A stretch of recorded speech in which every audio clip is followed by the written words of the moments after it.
Thank you for staying with us. In case you're just joining us, this is the News International edition, and we're coming to you live from our Vision Group headquarters here in Kampala, Uganda. I'm Emma Akwero. Now from India, Parliament has been adjourned following protests by opposition lawmakers over the expulsion of top opposition figure Rahul Gandhi from the House. The opposition MP was stripped of his parliamentary seat on Friday, and critics are worrying that authoritarianism is creeping in the world's largest democracy. Members of Rahul Gandhi's opposition Congress party wore black shirts and scarves as Parliament opened. Some threw paper at the Speaker, who then adjourned proceedings. They are protesting his expulsion on Friday when he was stripped of his parliamentary seat. The move, critics say, heightens concerns about creeping authoritarianism in the world's largest democracy. Prime Minister Narendra Modi's Hindu nationalist government has been widely accused by political opponents and rights groups of using the legal system to target and silence critics.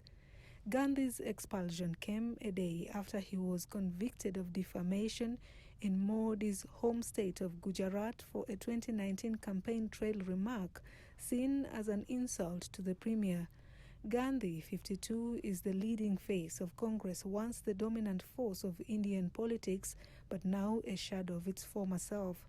He is the descendant of India's most famous political dynasty, the son, grandson, and great-grandson of former prime ministers, beginning with independence leader Jawaharlal Nehru. But he has failed to challenge the electoral force of Modi's Bharatiya Janata Party, BJP, and its nationalist appeals to India's Hindu majority. The lower house of parliament ruled him ineligible to continue sitting as an MP on Friday, a day after his conviction in the defamation case. The prosecution stemmed from a remark made during the 2019 election campaign, during which Gandhi had asked why all thieves have Modi as their common surname. His comments were portrayed as a slur against the Prime Minister, who went on to win the election in a landslide. Members of the government also believe the remark was a smear against all those sharing the Modi surname, associated with the lower level of India's traditional caste hierarchy. Gandhi was sentenced to 2 years imprisonment on Thursday, but walked free on bail after his lawyers vowed to appeal. Legal action has been widely deployed against opposition party figures and institutions seen as critical of the Modi government in recent years. Gandhi faces several other defamation cases and a money laundering case.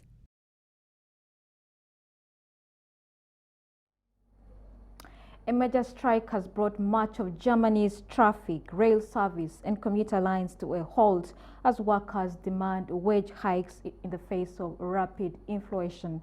Workers at airports, ports and railways, buses and metro lines throughout much of Europe's top economy heeded to a call by the Verdi and EVG unions for a 24-hour walkout. Unions acknowledge the stoppage will inflict pain on many commuters and holiday makers, but hope that this one day will help reach a wage agreement. Berlin's usually bustling central train station is mostly quiet after the National Railway cancelled long-distance and regional links across the country. Arrival and departure boards at Frankfurt Airport, the nation's biggest, and Munich Airport shows rows of cancelled flights. As the industrial action is largely publicized, many commuters are switching to other modes of transport. Wir befinden uns in Tarifverhandlungen. Wir streiken heute, weil uns die Inflation ebenso hart trifft. Wir haben einen Reallohnverlust. We find ourselves in collective negotiations. We are on strike today because inflation is just hitting us so hard. We've been losing wages in real terms for 2 years. We can no longer afford our lives. The heating costs are extreme. The gasoline is extreme. We have to think every time we go shopping, do we take this with us or not? We need the money to finance our lives, and that's why we are here. Nehmen wir das Teil jetzt noch mit oder nicht? Wir brauchen das Geld, um unser Leben zu finanzieren, und deswegen sind wir heute hier. To prevent supply gaps, Transport Minister Volker Wissing ordered states to lift restrictions on truck deliveries, while asking airports to allow late-night takeoffs and landings so stranded passengers can reach their destinations. Verdi fordert 10,5% mehr, mindestens 500 € pro Monat mehr. Verdi demands 10.5% more, at least $500 per month more. The employers offer 5%, 3% and 2% for a total of 27 months. Completely unbearable. In that case, our colleagues remain in the situation where they have to decide at the end of the month, can I still fill up my car to come to my shift, or would I rather eat? In der Situation, dass sie sich zum Monatsende überlegen müssen, kann ich noch tanken, um zur Schicht zu kommen, oder esse ich lieber? Verdi represents around 2.5 million public sector employees, while EVG represents 230,000 workers on the railways and at bus companies. This rare joint strike marks an escalation of an increasingly ill-tempered dispute over a pay packet to cushion against the impact of surging inflation. Employers, mostly the state and public sector companies, have so far refused the demands, instead offering a rise of 5% with two one-off payments of $1,100 and $1,600 this year and next.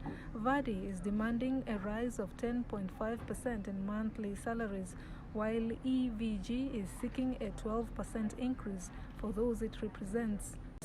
Die Tariflaufzeiten waren ähnlich und deshalb konnten wir uns The collective agreement periods were similar. That's why we were able to join forces this time between labor unions, and also to show together that in Germany, if the employees stand up for their rights, everything stands still. für ihre Rechte, dass dann auch in Deutschland alle Räder stillstehen. The German Airport Association, which estimated about 380 air travelers would be affected, says the walkout has gone beyond any imaginable and justifiable measure. Employers have accused labor representatives of contributing to a wage price spiral that will only feed inflation, while unions say their members have been asked to bear the burden of the soaring cost of living.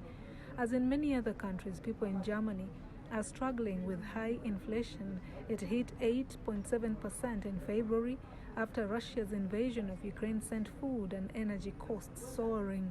Similar strikes have taken place in Britain, where public and private sector workers have taken industrial action as inflation remains stubbornly above 10%. A third round of salary negotiations for public sector workers was due to begin on Monday. A suicide attack not far from Afghanistan's foreign ministry has killed 6 civilians and wounded several others. The Interior Ministry confirms the attacker has not been identified by Afghan forces, but the explosives he carried detonated in front of a business center. Italian non-government organization Emergency, which operates a hospital in the capital, confirmed it had received 2 dead and 12 wounded, including a child. This is the second attack near the foreign ministry in Kabul in less than 3 months, and the first since the Muslim holy month of Ramadan began on Thursday.